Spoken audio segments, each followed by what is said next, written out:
Assalamualaikum warahmatullahi wabarakatuh. Mari dimulai. Bismillahirrahmanirrahim. Ada pertanyaan dari brosur Ustaz Marjono. Berkaitan dengan brosur, bagaimana cara agar kita terhindar dari sifat sombong? Karena banyak di antara manusia berbicara dengan pembicaraan yang tanpa didasari telah berbuat sombong, dan berperilaku sombong tanpa disadari telah berperilaku sombong. Dan ini pernah terjadi kepada diri saya pribadi. Selang beberapa waktu saya tersadar bahwa saya berlaku sombong. Kemudian saya beristighfar. Nah, itu sudah dilakukan. Menyadari ternyata telah berucap atau berlaku sombong. Begitu menyadari maka istighfar, mohon ampun kepada Allah. Nah, sebetulnya sangat mudah. Bagaimana biar terhindar dari sifat maupun ucapan sombong? Sangat mudah. Bagaimana jalan keluarnya? Ya jangan sombong. Ya, jangan sombong, baik ucapan maupun perbuatan. Berjalan di atas muka bumi ini dengan penuh tawadhu, rendah hati. Wa ibadur rahman alladzina yamshuna 'alal ardi hauna wa idza khatabahumul jahilun qalu salama. Coba ingat kembali itu. Surat apa? Al-Furqan ya. Al-Furqan ayat 25 atau 65 itu. Surat Al-Furqan ayat 63. 63 ya. Surat Al-Furqan surat ke-25 ayat 63. Wa ibadur rahmanil ladzina yamshuna 'alal ardi hauna wa idza khatabahumul jahiluna qalu salama. Dan hamba-hamba Tuhan yang Maha Penyayang itu ialah orang-orang yang berjalan di atas bumi dengan rendah hati.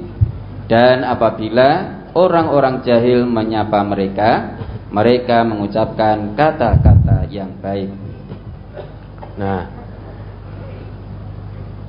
hamba-hamba Allah itu, hamba Allah yang Ar-Rahman, itu yang berjalan di atas muka bumi dalam arti menjalani kehidupan di dunia ini itu hauna, dengan tawadhu, rendah hati, tidak congkak, tidak angkuh, tidak sombong.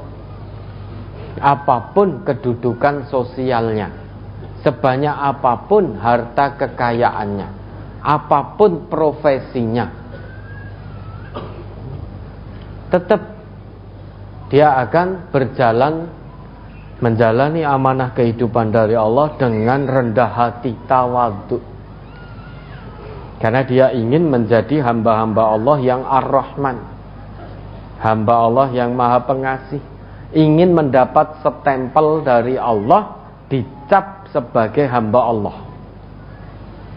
Maka kalau ada orang yang menjalani hidup di dunia dengan kesombongan, berarti dia bukan hamba Allah, tidak berhak mendapatkan status sebagai hamba Allah. Karena tujuan manusia diciptakan oleh Allah hanya untuk menghambakan diri kepada Allah. Saat manusia keluar dari apa yang menjadi ketetapan Allah dan Rasulnya, saat itulah manusia keluar dari status kehambaannya. Allah dan Rasul perintahkan kita tawadhu, rendah hati pada siapapun. Kalau kemudian kita sombong, merasa lebih, maka saat itu kita keluar dari status kehambaan kita kepada Allah, tidak dianggap sebagai hamba Allah lagi. Ya, maka hati-hati ketika mau berucap, direnungkan dulu. Ucapannya ini ada unsur kesombongan, menyakiti orang lain atau tidak. Inna lisanal mu'min min wara'i qalbih. Sesungguhnya perkataan seorang mukmin itu dilandasi, berasal atau dilatar belakangi dari apa yang ada dalam hatinya. Sehingga tidak mungkin kalau hati seorang mukmin tawadhu, kemudian dari lesannya keluar kalimat-kalimat sombong, mustahil. Mustahil. Kalau dari seorang muslim, dari lesannya keluar kata-kata penuh dengan kesombongan, aku nek ra aku ra iso, iki umpama dudu aku, mbuh dadine apa, ini gara-gara aku, maka jadi selesai semua urusan. Gara-gara aku sing ngisi pengajian jadi mudah dipahami. Sombong ini, meski sedang ngisi pengajian, menyampaikan Quran, menyampaikan sunnah, namun dari lesannya keluar, itu karena yang ngisi saya, Pak atau Fulan atau Ustadz, kemarin alhamdulillah semua paham dan mengamalkan sekarang berbondong-bondong. Alhamdulillah, saya tidak bermaksud sombong loh ya. Saya ini demi Allah, bukan untuk tujuan sombong. Saya lillahi ta'ala. Itu sebabnya karena yang ngisi saya kemarin. Piye coba? Kalimatnya ini loh, ini demi Allah, sungguh saya tidak bermaksud sombong, tidak bermaksud ujub, riak, sum'ah. Namun ya karena kemarin yang ngisi saya, sehingga mudah dipahami dan diamalkan. Coba kalau yang ngisi yang lain, bulat-bulat muter-muter nggak mudengke. Sombong tidak seperti ini. Sombong kalau keluar lisan seperti itu, ketahuilah sebetulnya hatinya yang mengatakan itu. Karena lisanal mu'min, inna lisanal mu'min min wara'i qalbi. Perkataan seorang mukmin dilandasi apa yang ada dalam hatinya. Apa yang dalam hatinya keluar dalam lisannya. Maka orang yang betul-betul beriman, yang keluar dari lisannya tidak menyelisih yang ada dalam hatinya.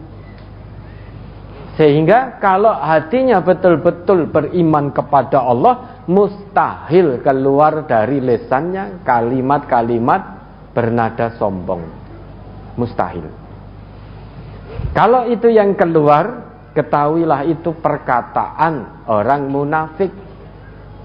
Wa inna qalbal munafiki min wara'i lisanihi. Sesungguhnya hati munafik itu berasal dari lesannya. Sehingga apa yang keluar dari lesannya itu yang ada dalam hatinya.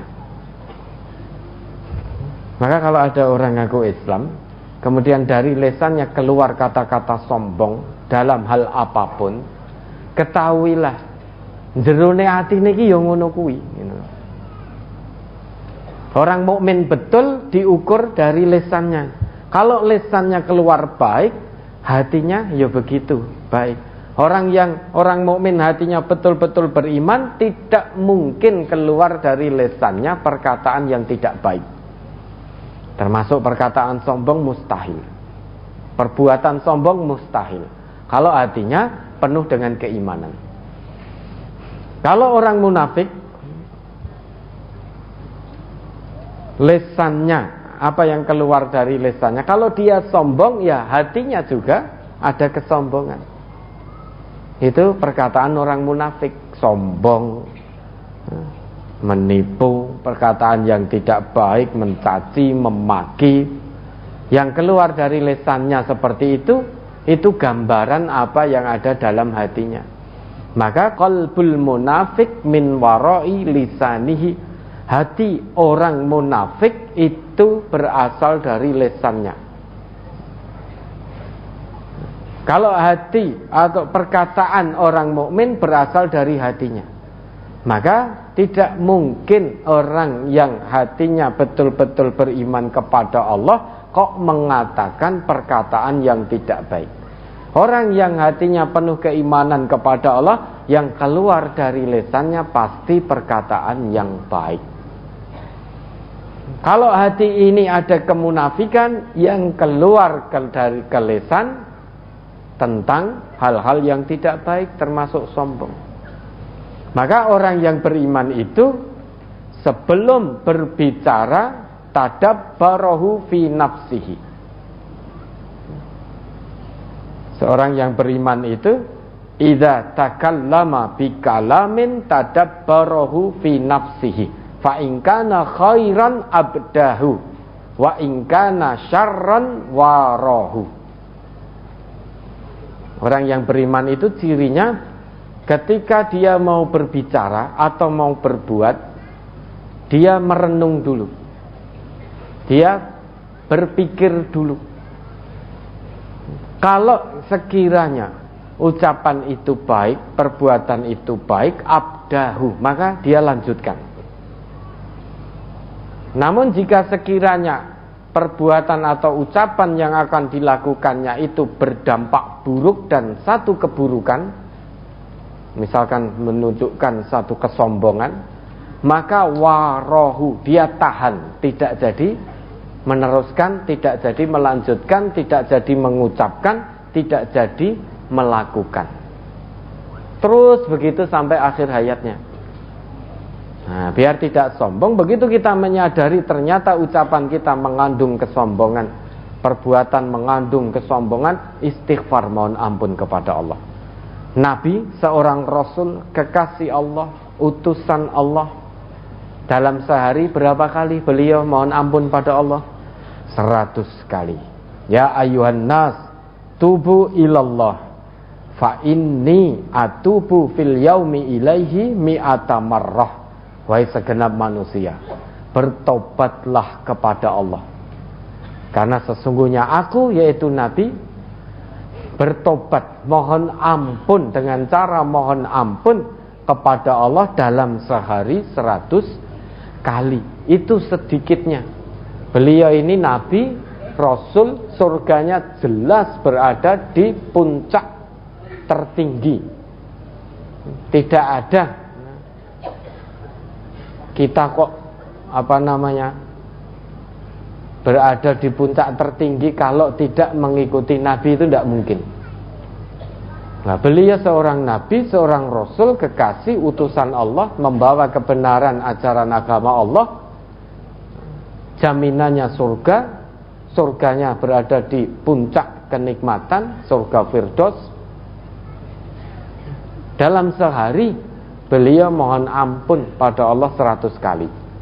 Lah kita Nabi bukan, Rasul bukan, amalan berantakan, hisab menegangkan, panggone rung genah, neraka sudah jelas, surgane cek abu-abu. Ngono kok istighfar bar salat wajib ya ora sempat nih. Habis salat wajib kok ya ora sempat, mung ping 3 mak kelepat gitu. Ngono kok inginnya di surga bersama Nabi dan Rasul, para syuhada, para orang-orang sidikin, orang soleh. Pengennya surga Firdaus. Piye kan? Ya, maka paksa diri untuk tidak sombong. Sekalipun punya kekayaan, paksa diri. Jangan mamerkan kekayaan. Wis ora usah dicerita-cerita nih kekayaannya. Tidak usah diceritakan-ceritakan. Karena kalau tidak bisa hati-hati, mengikuti bujuk rayu setan sehingga muncul kesombongan. Kalau sedikit saja, sebesar dzarrah dalam hati kita ada sifat sombong, kata Nabi kita apa? La yadkhulul jannah man kana fi qalbihi mithqalu dzarratin min kibrin. Tidak akan masuk surga man kana, man itu siapapun, bisa laki, bisa perempuan, bisa tua, bisa muda, bisa kaya, bisa miskin, bisa pejabat, bisa rakyat. Man ini siapapun. Man kana fi qalbihi, barang siapapun dia, apapun pangkatnya, sebanyak apapun kekayaannya, apapun jenis kelaminnya, apakah laki atau perempuan, berapapun usianya, kalau dia punya sifat sombong dalam hatinya, meski hanya sebesar dzarrah, kata Nabi, la yadkhulul jannah, tidak akan masuk surga. Sombong itu biasanya untuk apa? Kepuasan hawa nafsu, untuk menunjukkan bahwa aku ini loh, aku ini loh, kekuatanku seperti ini loh, pengaruhku seperti ini loh, kekuasaanku seperti ini loh, kekayaanku seperti ini loh, mobilku seperti ini loh, rumahku seperti ini loh, loh iki loh aku, ya, untuk menunjukkan kepuasan biar dihormati oleh orang lain. Mendapat penghormatan semua kok seneng, kan dengan begitu memaksa orang lain untuk menghormati, memaksa orang lain untuk munduk-munduknya, nek munduk-munduk tak kei duitnya. Itu kan memaksa. Mendapatkan kehormatan dari orang lain dengan memaksa, berarti itu kan semu. Kalau jatuh miskin, orang tidak melihat lagi. Kalau sudah tidak punya kekuatan, tidak punya jabatan, orang tidak melihat lagi. Contohnya, sekarang panjenengan tadi ke sini berjalan misalkan di jalan raya. Ada polisi yang masih aktif dengan seragam menghentikan jenengan, jenengan pasti berhenti. Tapi nanti kalau sudah pensiun, menghentikan jenengan semprat-semprit, mboten digagas lagi. Tidak digagas lagi. Kalau sudah pensiun. Kalau itu menghendaki kehormatan dengan pemaksaan, ya terjadinya seperti itu. Begitu sudah pensiun, tidak bisa lagi.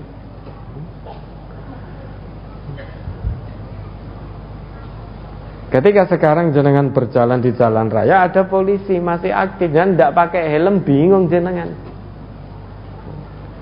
Tapi nanti kalau beliau sudah pensiun, purna tugas, mau di hadapan beliau jenengan tidak pakai helm, ya seliwar gitu. Nah, ini kesadarannya kurang.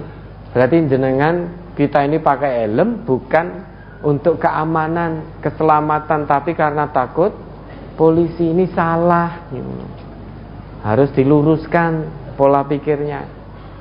Kita pakai helm itu untuk keselamatan dalam berkendara.